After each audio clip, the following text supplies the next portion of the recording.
Hello and welcome to another episode of Steelfur Speaks with me, Steelfur, and my lovely assistant, who is not feeling very well, so she gets to sit on my lap as we talk about all things flesh and blood. So, before we dive in, so this episode is mostly about Pro Tour London, and we're going to have a lot of. Let's just angle this camera down a little bit more so we can see the Korg. This is Dashi. She's lovely. Before we talk about Pro Tour London, can we just talk about this weird thing that Fab has with like James White personally, right? And what do I mean by that? Like he, if you were around at the start of like the competitive game and at the first Pro Tour, you probably have met James White, right? However present he is now, he's got his meet and greet hours. At the first Pro Tour, he was like super present. He was walking around a lot. He was meeting everyone. Like you could legitimately easily meet him.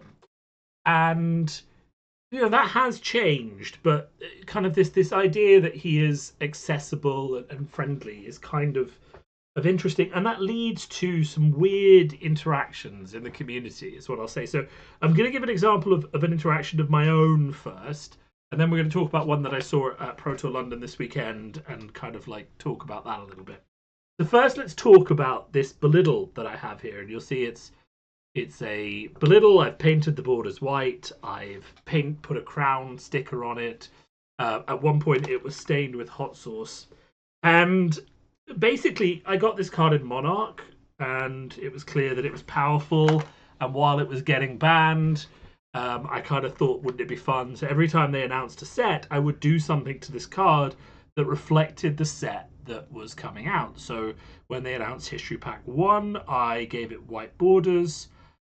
When they announced Dynasty, I gave it a crown. When they announced Uprising, I covered it in hot sauce on a video. This is years ago now. It's just been in my box for ages. And then I did all of these things, and I took it and I showed James White, and he was kind of like, "Oh, what's going on here?" And I explained it, and he didn't like it. And I mean, I could just tell by talking to him, he didn't like it. And I went back away from that, and I thought this was funny. I thought it was fun.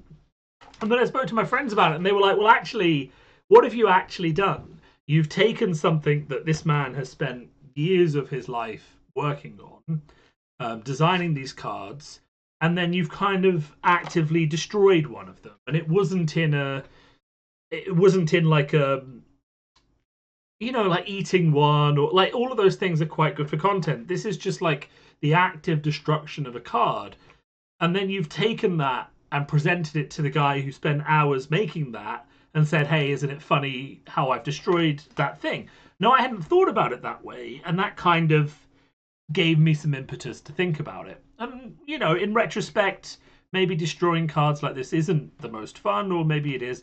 I don't know. You can't always be a perfect judge of humor, especially if you're a TCG player. You may not always be the best judge of humor. But I thought it was interesting. So I had that interaction. I think he didn't like it. And my friends kind of explained to me why they thought he didn't like it. So now let's turn our attention to Team Sigil, right? Who at Pro Tour London decided that a thing that they wanted to do was to make this t-shirt, right? And on the front it says, "James White sharked me at the Magic the Gathering Grand Prix Shanghai 2021. And on the back it says, "In this house we discard to pummel, banish to Art of War, and destroy Arsenal to CNC."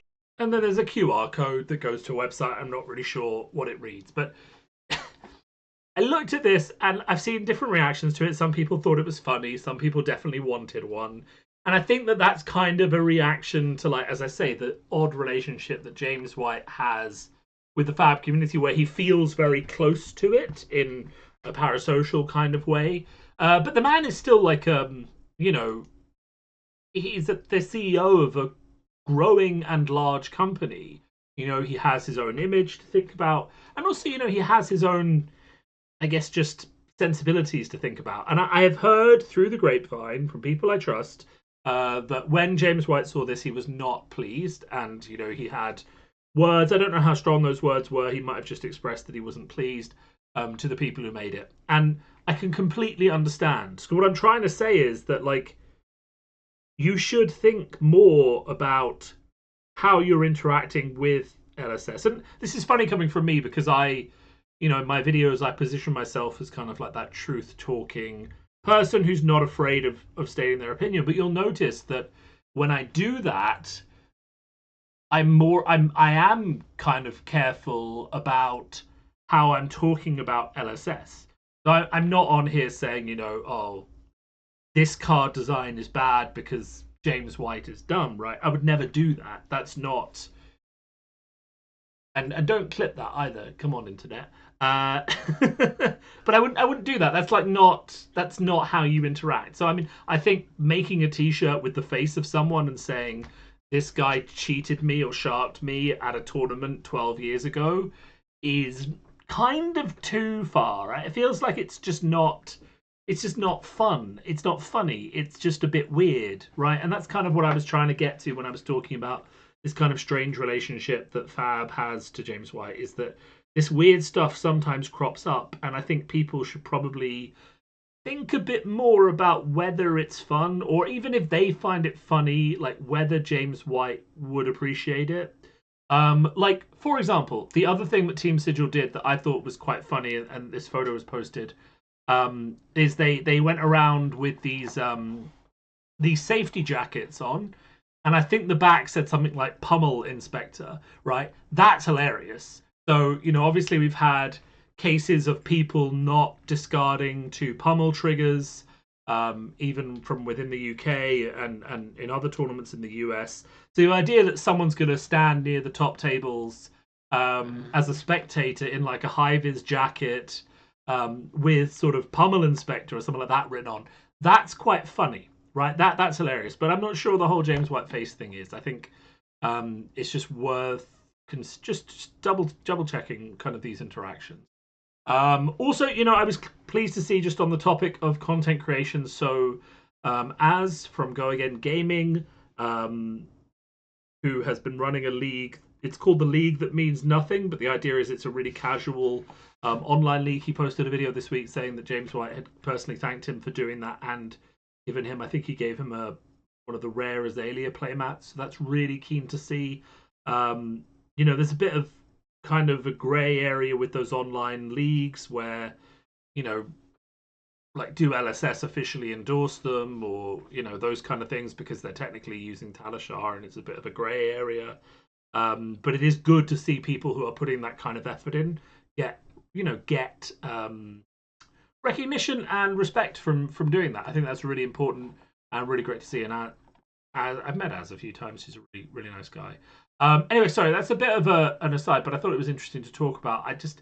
I love seeing stuff that's made for this game. This tournament was the debut of my own personal playmat with that Korshem art on that I had made. Well, legally distinct Korshem. It's just a world tree from Celtic heritage rather than actually being Korshem, because I don't have rights to properties within the LSS universe. But I just think that's an interesting one. Interesting one. I will say so as well. So Pro Tour London was fantastic. Largest Pro Tour so far. There were about 2,000 people in the room. It just felt fantastic. We had a really great keynote, which was more hype than I expected. Right, so I kind of was a bit worried about the keynote because of the amount of high Cs that had already been spoiled. I was like, what else can they show us? And now I'm kind of of the opinion that actually the high Cs leak was deliberate. Deliberate from the perspective of they wanted to start selling tickets for the world premiere in Taipei. Is it in Taipei? Wherever the next world premiere is. And they needed to start promoting The Hunted. And also deliberate because they have so much else to talk about this week, like in this presentation. So just to like quickly summarize, in this presentation we got Fab's first alt art heroes. I've seen some people saying, why do we have, you know, scantily clad women as our first alt art heroes? I think we can just accept these as fun. If you don't find them fun, that's okay as well. But I know a lot of people are just going to take these at face value for what they are. Yes, it's Kasai in a swimsuit, but it's also just a beach theme for a beach, you know, for Singapore. It's a beach theme for, you know, for an Asian island nation. It makes sense. It's quite fun. And I think people really, the responses I've seen have genuinely been quite positive. I've seen a couple of people being odd. A couple of people say they didn't like it, but you know, it's fun to look at Victor on a horse floaty, but it looks more like a capybara floaty. It's fun to see heroes in a different environment and to know that LSS is willing to experiment and have some fun with their hero concepts and do this. I think these are really fun, and I like as well, especially they've gone straight for the full art, you know, versions, the best version possible. On the subject of best version possible, one of the questions that came up during the keynote was about gold cold foils. And it has suddenly been confirmed on Twitter by Chris Gehring, who manages a lot of the prize support for LSS in terms of helping decide what should go into the prize support, that gold cold foils will soon be coming in that minimal text box, maximum EA form. So for a while, people have been looking at the gold cold foils and they've been saying, now, wait a second. Why? I like that it's gold, but when there's an EA cold foil, it feels a bit weird that the gold cold foil isn't EA or full art or extended art or whatever's going on, right? So that's a bit strange, right? It has been a bit strange, so it's good that they've made that change.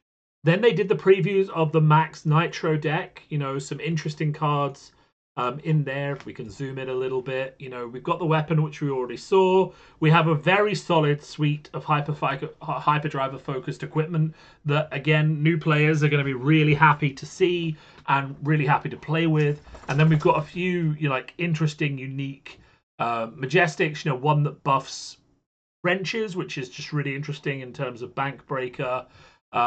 We've got, you know, construct bank breaker, of course, which builds this weapon.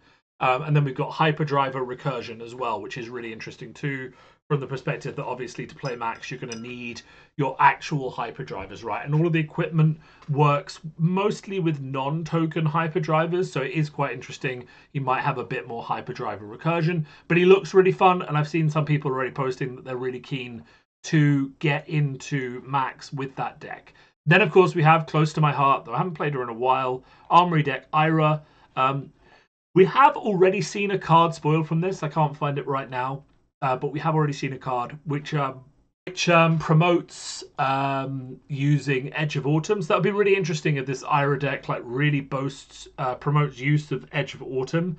Edge of Autumn is obviously her signature weapon. It's like a cursed weapon that she holds, and it's currently just underpowered because it's just one attack, go again on a two-handed weapon versus Kodachi's. But, you know, after speaking and thinking about it myself and speaking to some other Ninja players, you know, the idea that Edge of Autumn gets boosts through cards like the one we've seen and becomes a good choice is quite appealing, because the constraints of Harmonized Kodachi are not nothing, right? The constraints of Harmonized Kodachi are not nothing. You have to play zero-cost cards. There are better non-zero cost blues that Ira would happily play if she didn't have to pay the Kodachi tax. So that's quite interesting as well. So it'll be interesting to see what other support they give her. And also, of course, this is a good pathway into the game. I started learning how to play with Ira. It is, you know, she is a hero that really plays to what I consider to be the core flesh and blood experience of attacking and blocking, managing tempo, being efficient with value, all of those things. And, you know, I do my reviews of what products are good or bad for new players. I imagine this is going to straight away get a 9 or a 10. I will say, and I do need to check, so this says classic constructed. Yeah, so I was just wanted to check. So this says classic constructed, but the Gravy Bones one says classic constructed / blitz. So it is a little bit disappointing to see that these other armory decks that are coming out after Gravy Bones aren't also that classic constructed / blitz. I think it's safe to say, in my opinion, all of these decks should come with instructions on how to turn them into a blitz deck, right? They don't have to be the perfect blitz deck. They should just come with a little printout sheet that says, to make this deck into a blitz deck, take out these cards, right? And maybe it is as easy as just taking out one of X cards, but for new players, just anything that guides them on how to build. So that is interesting to see that these ones are coming out later, but they aren't that fusion. I'm mostly surprised because I thought once that they had unlocked this idea of classic constructed X-Blitz, every single deck would meet that criteria. but we'll see. Then there are these decks, which are convention-specific Living Legend format decks. They have one unique card in, which is a headpiece that isn't amazing.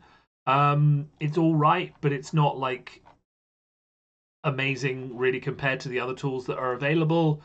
So I'm not too caught up about that, but I also, I don't really like exclusive cards, especially ones that aren't in sets, especially if they're only available at conventions. I was very irritated by Blaze.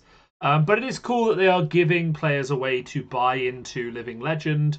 And I genuinely hope, that because these decks represent heroes that have retired, they are jammed full of power for those heroes.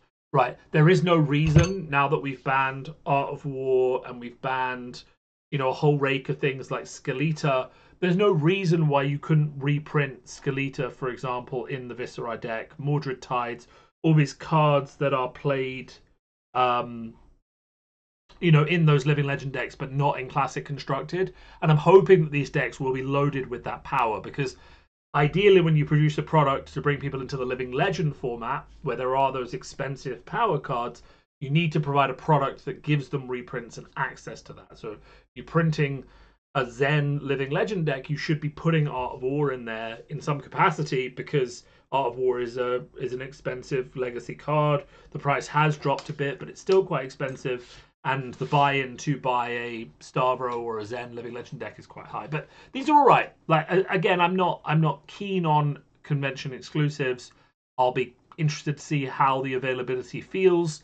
But I don't think there's going to be a major crush on these, because a lot of people will have all the cards. And I don't know that the unique cards are so viable that they're demanded. Then we moved on, and this is what I mean, like, they had to leak in some ways. It feels like they had to get High Tide out of the way, because this was already quite a long keynote. And if they were announcing the set, I mean, they would have been up there for ages. So they clearly needed to get High Tide out to start ticket sales happening for the world premiere in not in Singapore, is it? It is in Taipei. The world premiere in Taipei. Yeah. Then we had Mastery Pack Guardian. We have Valdo, who I'm super excited about. Some of the cards come out there. Put them in their place seems quite strong. Disrupt a hand that someone's hoping to use. They could draw something better, but also it triggers the Valdo ability to give you some Seismic Surge tokens. So if they don't block, you make 4 Seismic Surges. Seismic Eruption, just to give you 3 Seismic Surges, which guarantees your next attack on the next turn will get Dominate. And then Solid Ground, which could be a 0 for 5 defense reaction. Really keen on that. Really keen on these Seismic Surge tokens. They are phenomenally gorgeous.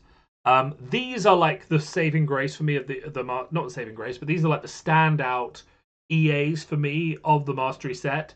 And then just after that, we have the disappointing EAs for me of the Mastery set, right? So those are Seismic Surge tokens. There's ones for different regions, Volcor, Solana, Aria. And then we have the Binding of the Old Ones, cards which are thematically amazing, because it shows Guardians going out and binding the Old Ones to these evil entities that used to exist in the history of the Fab universe, and the Guardians obviously came and chained them up with help from other Old Ones who were the good guys. And that is a very pivotal moment. It's really great to see that lore being expanded. And I get why these cards are EA, because they're gorgeous and they mark such pivotal moments in Fab history. The problem with making them EA, though, especially if they're like Majestics, for example, is that they kind of fall into the same place as the Sigils. They are another series of arguably unplayable EAs. These are 6 for 10 attacks that only have an ability when they hit another Guardian hero. How much are they likely to see play in any sort of Classic Constructed deck? The question. Guardian Mirrors? Are you really going to include 3 of a card just for a Guardian Mirror? Maybe you will. Maybe we'll be in a situation where Valdo will be really strong, and if you're not including, say, something that destroys the Valda's auras before the start of their next turn, so this Disenchantment card, that you're losing the mirror match and then they just become vital. That would be like the win situation for me, right? That would be the win-win situation for me, is where one of these cards is like sideboard mandatory and therefore you want to collect a playset of them. But I really get frustrated by, like, and I get that the two things are independent processes, right? You have to design art and you have to design cards independently, right? You can't make the most gorgeous card in the set the strongest card in the set. You can't make, a card and then, turn around and then get the art made. You kind of have to get the art made while you're designing the set and then work out how these things come together, right? And you do want, to an extent, the best card art to be on the best cards, and that's also something you're aiming for, but sometimes you can't line that up. And that kind of, the sigils, for example, designing a cycle of sigils, rune magic, rune blades, it all makes sense from an art perspective, and they are gorgeous cards. But it is disappointing when you turn around and you look at the set and you say, okay, how many of the meta decks from Rosetta are playing the sigils? And you have some that see play in Cilio, and I think that's about it. And that is upsetting, because they are gorgeous art, and the art team always knocks it out of the table.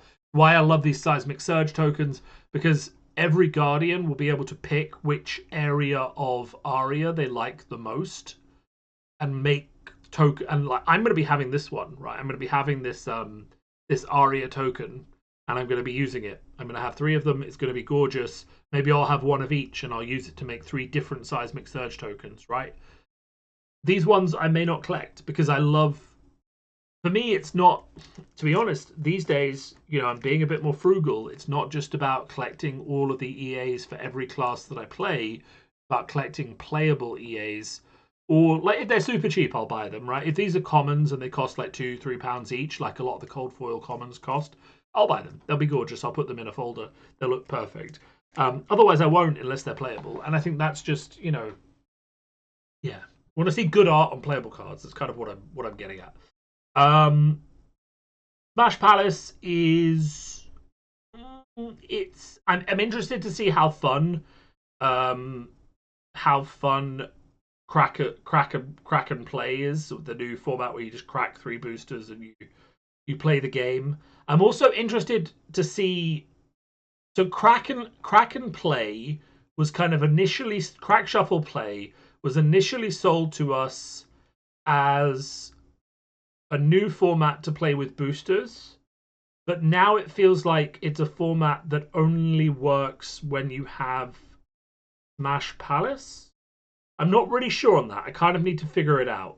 Maybe you can crack shuffle play with just 3 boosters, and then if you have Smash Palace, you have a more interesting experience and you can play UPF and you have a bit more in depth. I think that might be it. But if you can only play crack shuffle play with Smash Palace, then it does feel a bit weird. I'm also not necessarily, I'm kind of sold and unsold on Smash Palace. I was a bit burned by Round the Table. Not anything LSS did. Like, I think the product is actually quite good. I think there are a lot of fun games of UPF in there. But for whatever reason, the people that I played with regularly, they played it once. It was fun. And there was never really any desire to bring that product out again. And then I also had to buy 1 copy and then a lot of cards from the second copy on the secondary market in forms of Growl and the Guardian cards, just to keep my Guardian collection playable, and then to put things like Growl and Zen. That felt a bit weird.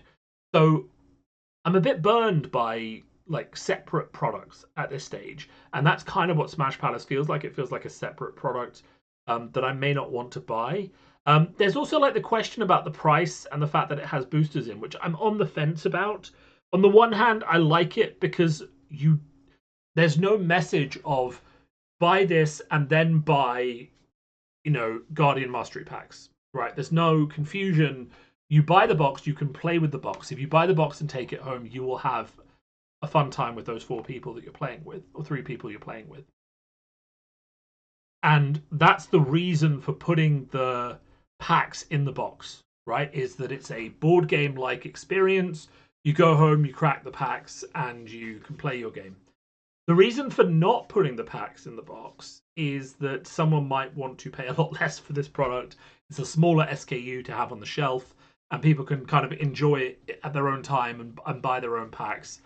And also, like, it's kind of deceptive because you're selling it in this board game sized box, but actually, due to the nature of crack, shuffle, and play, once you've used those first round of boosters and played that first session, the next step, if you want to do it again, either keep those decks separate, not really the promise of the game, or go and buy a booster box and play it again. So I think it's kind of a bit of a, it would feel better to me if there was, like, I'm going to have to read the back of a Smash Palace box and kind of see how they approach like the discussion of it, because if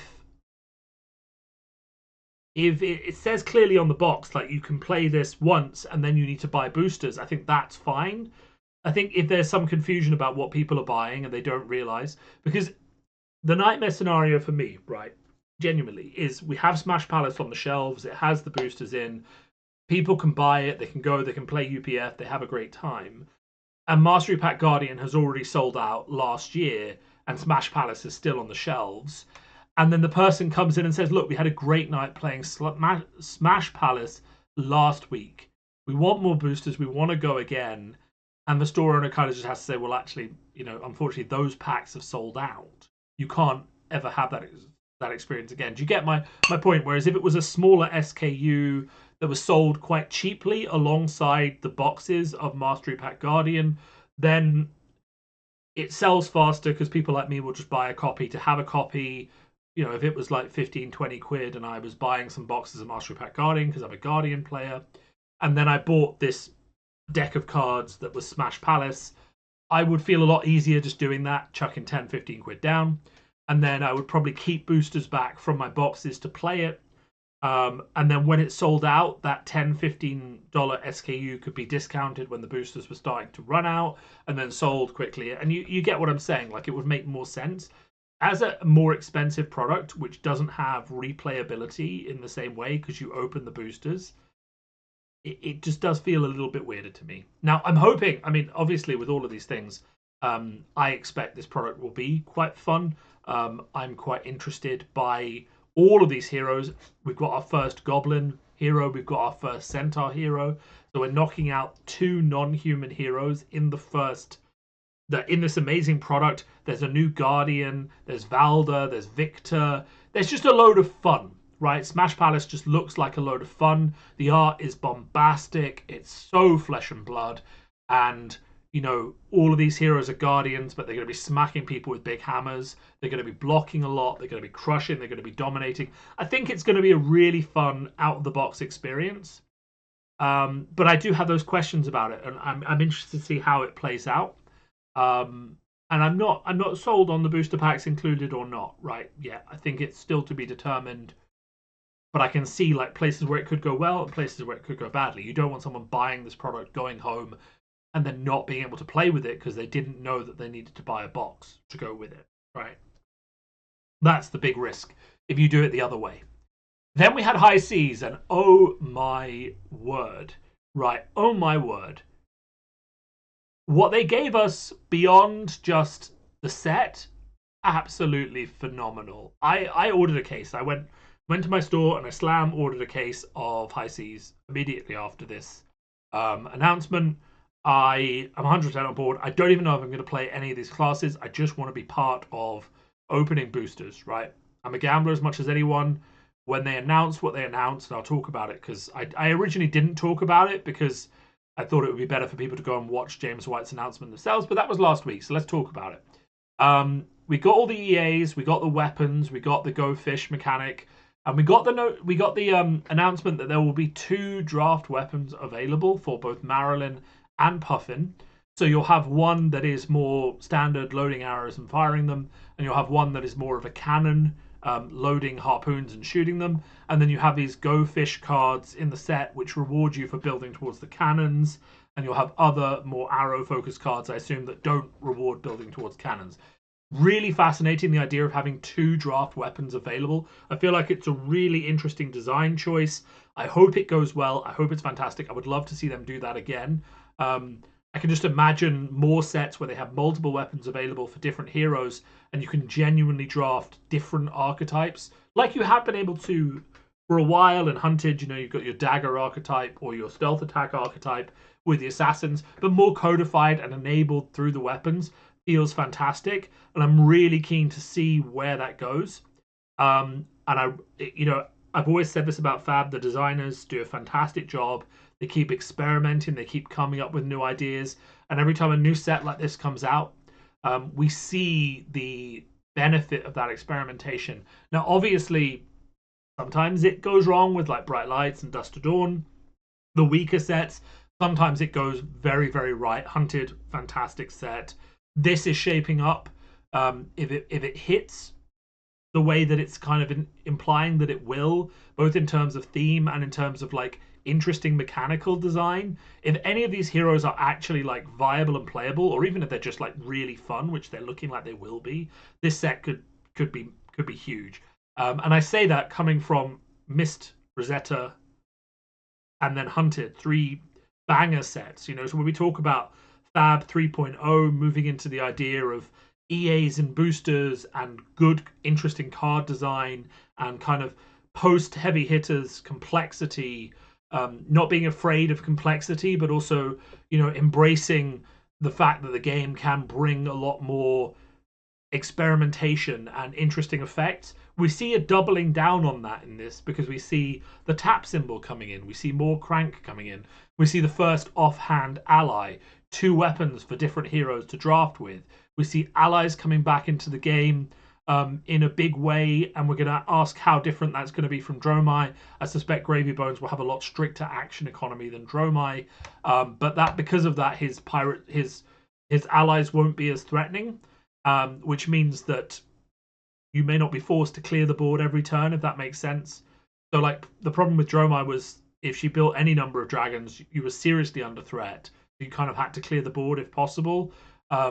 And with Sawbones, it's implied like there'll be more of an action economy control, so he won't necessarily, he won't necessarily have that problem.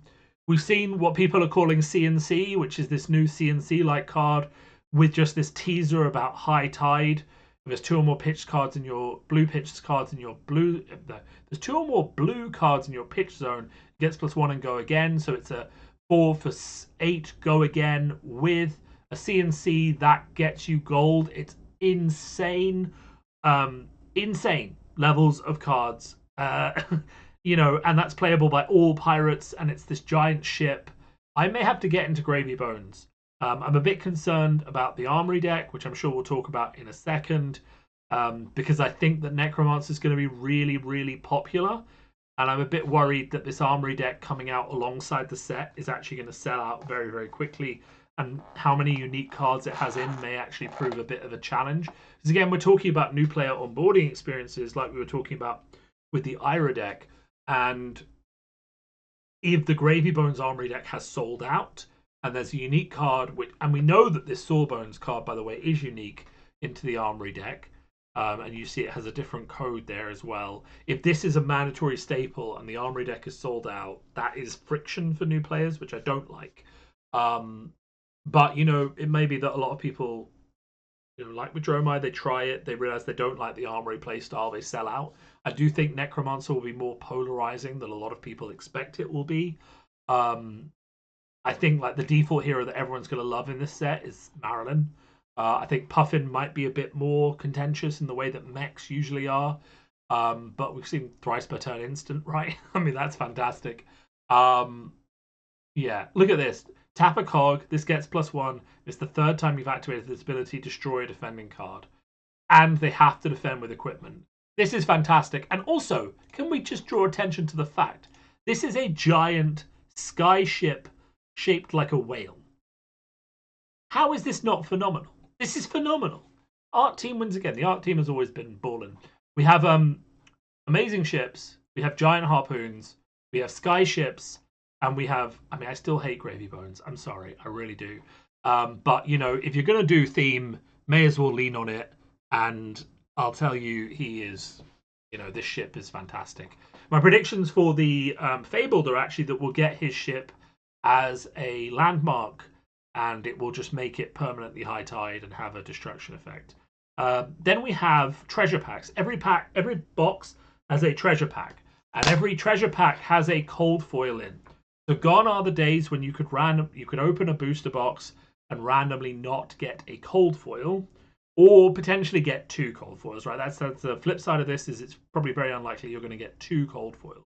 So now, instead of opening cold foil legendaries in the expansion slot, which is very interesting, by the way. So this kind of implies that the expansion slot has actually got more room in it as well, because the cold foil legendaries have been moved into the booster packs, which means now the expansion slot has a free extra space for another majestic or something else, right? I am predicting at some point we'll start to see rare versus majestic in the expansion slot. You know, cards that drop a lot more often, but we'll see whether we get there.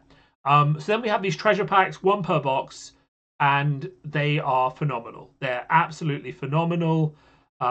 They've got treasure in them. They've got map pieces, which is just going to be like the hero all art stuff, but it's going to be really cool. You're going to be assembling maps of pirate treasure in Wraith. That's phenomenal, and it protects the cards in the middle. They're all going to have a gold card, which is, you know, they're all going to have a gold card, which is going to be fun. And we've got 3 different gold cards: gold, golden cogs, and gold kiss rum. This is gold kiss rum. Tap your hero, destroy this. Your next action is turn games go again. Your hero can't untap this turn unless you're a pirate. So you'll tap for the turn. If you're a pirate, you'll still untap at the end of turn. So this is the tap, untap in the game. And if you're not a pirate, you can still use it. You just won't untap at the end of turn. So you can use it once per game. Whereas pirates can obviously get drunk multiple times per game, which is hugely thematic. But there's going to be a way to make this as a generic card, and some people are going to be able to use it more often.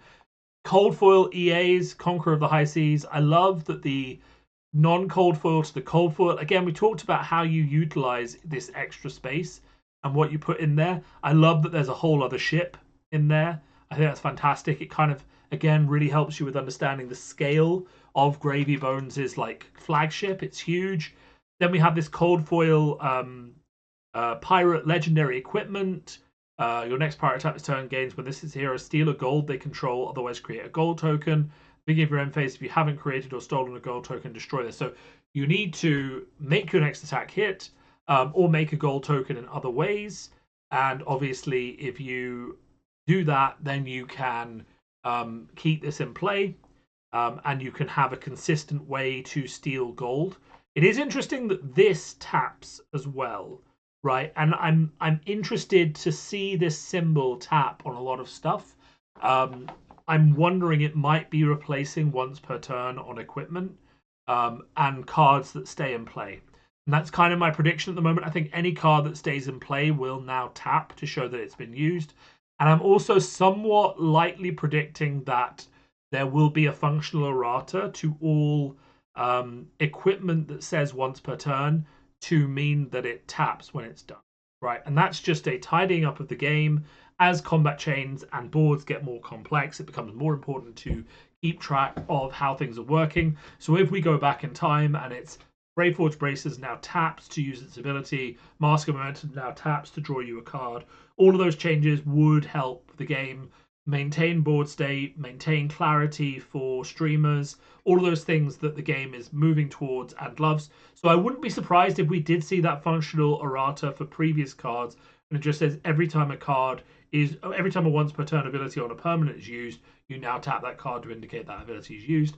And then all cards moving forward will have tap to indicate once per turn. It's a very clean piece of design because it allows them to print a generic card that untaps pieces of equipment at some point in the future, maybe even in this set, and then have that apply retroactively to all equipment in the game, right? And how interesting would that change be? So imagine they printed a generic with Go Again that untapped your glove slot. You could use it to untap Gold Baited Hook. You could also use it to untap Grasp of the Arknight. You could use it to untap Braveforce Braces. Like all of these things, it wouldn't be broken. It would be interesting. So watch for that functional errata. I think it'll be really interesting. Diamond Amulet, amazing. Like This is gorgeous, and I imagine it will be playable. It's got Watery Grave, and it's a legendary card. I think that's what Legend of the Watery Grave means, is it's one per deck. But when you put it into your graveyard from the arena, turn it face down, but obviously you can put it in from the top of your deck. And then there was the big bombshell announcement. I'm just going to put this on in the background. We can watch it together while I'm doing it. James White looking fantastic, healthy and well, and up to mischief with a giant pile of EA Bravos. These cards were very hard to get. Oh, you can't see them because I'm in the way. Over there we have EA Bravos, and we have this announcement. This was so hype, I can't even explain. But basically, they don't want to violate their cold foil reprint policy, which is that they won't reprint cold foils unless they're promos or promotionals. Any cold foil that was in a set. So instead, he took out his own binder, or the LSS Vault binder, and just went in and started pulling out cold foils. And he pulled out Mask, and I mean the crowd was going crazy. I was listening from home. Started going crazy. He was pulling out Eye and Mask and Skullcap and signing them, and Shiana and Tunic, and these are cards worth £3,000-4,000. Tekla Foundry Heart, everything. And he said in the booster packs, because we were already speculating, what are these 17 unique cards that are in the gold packs? It turns out they are the treasures of Fab, actually. They are I would say, the most treasured cards in Flesh and Blood. Those original cold foil legendaries that people who started have, and that everyone else just views as too expensive, but they would love them. A Ninja diehard player who opens a Mask of Momentum is going to make their year, right? If you're a Katsu main and you open an EA Katsu, your year is going to have been made. If you're a Bravo player, you open one of these, your year is going to have been made. This could be and then there was the EA library, one of, I think there's probably a few more in the LSS vaults, but one of the very few in existence, and potentially I think a playable card, maybe. I'm not sure because it doesn't have text on, so it might not be tournament legal. But either way, it is gorgeous. And I just want to say, this is phenomenal. In terms of taking an experience opening booster boxes, they've made it fantastic in Fab 3.0. EA Heroes, EA equipment, EA cards, stuff like Shelter the Storm, extended art, gorgeous, joy to open, and just really something the player base loves. And then they start doing things like the Alt Art Sync Belows, the Alt Art Sigil of Solace, all of those things for the special tournaments. At London this weekend, people were hoovering those up. It was fantastic. People loved them. And then they do this, and they take that play experience from that opening experience from, we're going to give you some really cool stuff for this set, and we might occasionally miss with sigils, to this is phenomenal. And the only thing that really makes me sad is that they're not going to be able to do something like this for every set, right? This is a special thing for treasure packs because it makes sense to have these treasure packs. If the treasure packs work as a concept, I'd be happy to see them guarantee a cold foil in every booster.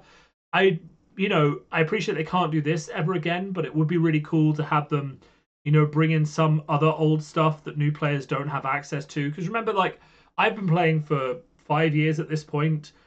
So my idea of what's old is the cold foils I have, like Vestige of Soul, I have next to me, I have Monarch cold foils. There's no reason that in the future they can't add the Monarch cold foils to the next set, and the Tales of Aria cold foils to the set after that, and just give new players the idea that they might open something spicy in the mix of opening the latest set. And I think that's really fun as well. So this was phenomenal. I as I say, I bought a case after this announcement just because I want to be part of maybe getting something. I know I won't, but you're not a TCG player if you're not a gambler. And I could talk about this for ages. This announcement was phenomenal. The only thing I really want to talk about before we wrap up is obviously Enigma won big, won both the Calling and the Battle Hardened, so gained a significant amount of points and is now very, very close to Living Legend. Both her and Zen are very likely to go. Dash is kind of likely to go. She's probably not going to because she needs 60 points, but she hasn't gained any recently. I don't know if that's going to be changing once Enigma goes. It might. She might just race across and join them. But my prediction that a lot of heroes are going to go this year seems to be continuing strong. The Mist heroes are definitely lining themselves up to cross the finish line. Both Zen and Enigma kind of running there, and Nu kind of like gently going there. Aurora also on course, which is interesting because she did just have an armory deck, and I'm sure having heroes living legends shortly after they get an armory deck is not part of LSS's plan. But she is just kind of that strong. I do kind of expect that we will see a little bit of a ban, a recorrection for Aurora just to keep her legal that bit longer. I think if she's legal for another 6 months, they'll be happy. So we might see a little ban, maybe on Sigil of Suffering, just to stop that Channel Lightning Valley card draw on the opponent's turn. Just a small tweak. I think we'll see a small tweak. I don't think it'll be huge. But I could see them wanting to slow down Aurora going to Living Legend. Everyone else is kind of going as expected. Again, I'm sad that Zen is going because post-ban Zen is a very fun, very interactive, defensive, but also combo mid-range deck. He's kind of my perfect ninja. He blocks quite well sometimes, but not all the time.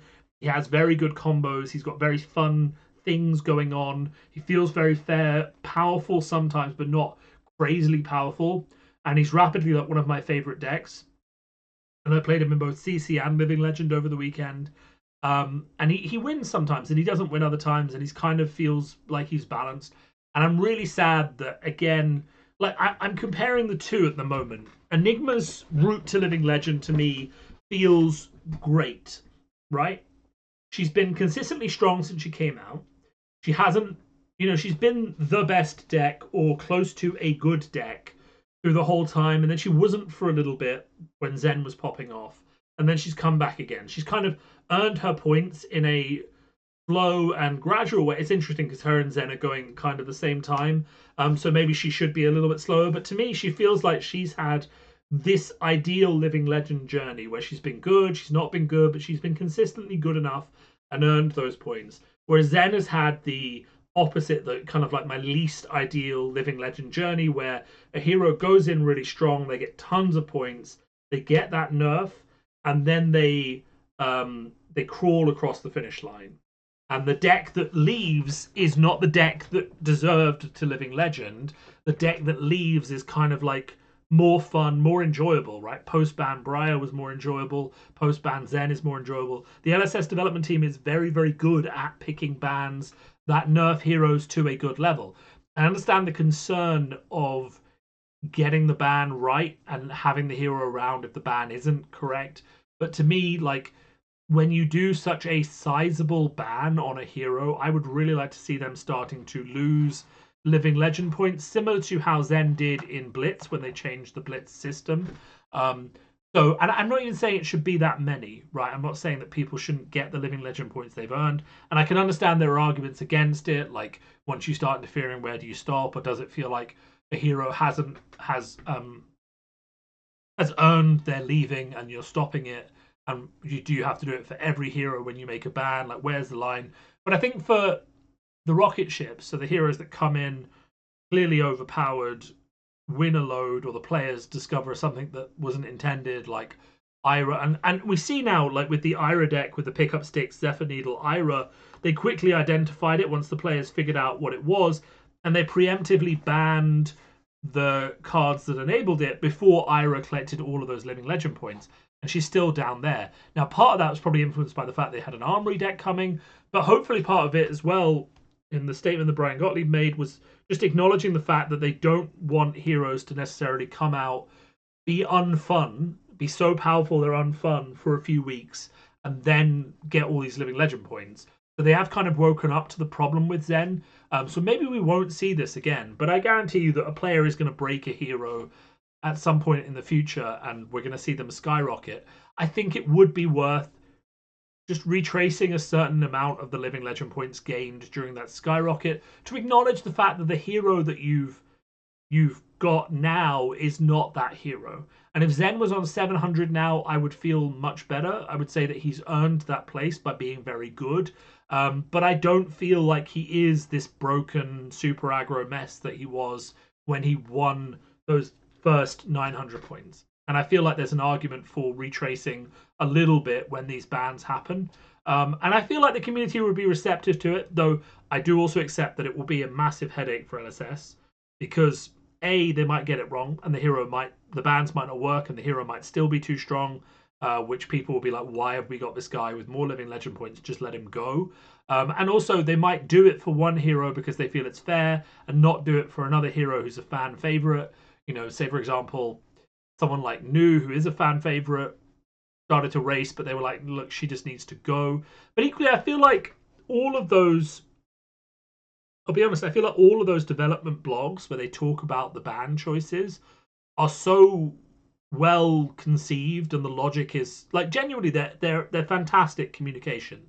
The bans notices are kind of like some of the best communication I've seen about bans from TCG companies. They explain the design ethos, they explain the reason, they explain why they thought it was okay in testing, and they talk about the changes. And genuinely, Fab has been very, very good on its bans. They've chosen the right cards, even when the player base didn't necessarily agree. And I'm kind of thinking about Oldhim, where they went and they banned Autumn's Touch, right? Not Oakenfold, right? So if we weren't playing during that, the ban decision on Oldhim was to ban Autumn's Touch and not Oakenfold, because the problem wasn't Oakenfold. The problem was how consistently Oldhim was playing Earth cards that blocked 3, and how that affected the late game fatigue game plan of Oldhim, because people could tech in unmovables and things like that to counter Oakenfold and play around it in other ways because it only came in for 9, but they couldn't counter the fatigue gameplay of Oldhim was based around having 9 block 3 Earth cards that he could cycle and pitch to the Earth ability to prevent 2, and then they still blocked 3 if he needed to sequence them a certain way. So the bans are really good, and when you do a really good ban, like you did with Zen, right? The bans for Zen, 100% necessary. Art of War needed to go. All of those books needed to go. Like everything, the book ban was just phenomenal, and like just 100% the correct call. Zen definitely could have lost some points there, and if we had the Zen that we have now, I think for another 4, 5, 6 months, I think it would be perfectly fine. I think people would enjoy it. And I don't think he would suddenly be winning all these tournaments. I don't think he would crowd out any other decks, right? I think he would be played as part of not the top 3, as part of the other like 8 decks that we saw at the Pro Tour. I think you would just continue to see 6 to 8 people playing Zen and thing. I'm actually a lot more concerned about Syndra. There were less Syndras played in the calling than there were Betsy's. There was 1 Betsy and there was 0 Syndras. Now, okay, aggro players are kind of like swallows. They migrate to the good weather. But equally, it is a bit alarming that Syndra has kind of gone from look how amazing an aggro I am to nowhere. And part of that is due to Shelter of the Storm and people teching to counter her. It's partly just built the fact the deck isn't particularly resilient. So when it first came out, people didn't understand it. It was very easy to just get blown out of the water by it, and now people don't. And Aurora is just much more consistent. So maybe when Aurora goes and Zen goes, we'll start to see more people playing Syndra. But who knows, right? It's just a bit alarming how quickly she's fallen off. But a lot of people have been burnt by how quickly she kind of got turned against by teching against her. I think that's all I want to talk about. I mean, obviously, congrats to Pablo. 2nd Pro Tour. I was watching it on my big TV at home, sitting with the dog. 2nd Pro Tour win. And his response, he was like, "Where are you going to put it?" He's like, "Well, next to my own one." It's such a crazy response when literally no one else has achieved what you've achieved, and maybe will not for a very long time. And you've kind of cemented yourself as a flesh and blood legend. It's just fantastic. And the final was a bit rough because it was an Enigma mirror, but it was fun, and some of those games were fantastic. So that's it. Pro Tour London was amazing. We had over 2,000 people in the room. It felt phenomenal. The cosplays were phenomenal. 600 people in the Pro Tour. 1,200 people in the calling. They were up to table 692. There's 700 people in the calling. Not 700. 1,300 people, 1,400 people in the calling. Amazing. And then side events. Woof! The side events sold out. The Think Below side events sold out. Tables were just full of people playing Fab all weekend. It was amazing to see. I hope everyone had a good time. All right, I've been Steelfur Speaks. I'm gonna wrap up now. If you like the podcast, do like and subscribe. If you listen this far and you're not subscribed, like, what are you doing? Hit that button. We need to get to 2,000 this year. I'm also debating at the moment. Let me know your thoughts if you're still listening. Someone has pitched the idea to me of doing Steelfur on Sunday, and that is every Sunday a like 10-minute episode where I just do headlines of Fab for the week. So this week it would be like Pablo Pintor wins Pro Tour, second Pro Tour on Enigma. Like quick fire, but a little bit of discussion rather than this long sort of podcast feel. I'm not sure about it yet, to be honest, but let me know if you think it would be fun. I might just do a few as a test and see where we get to. Talk to you all soon.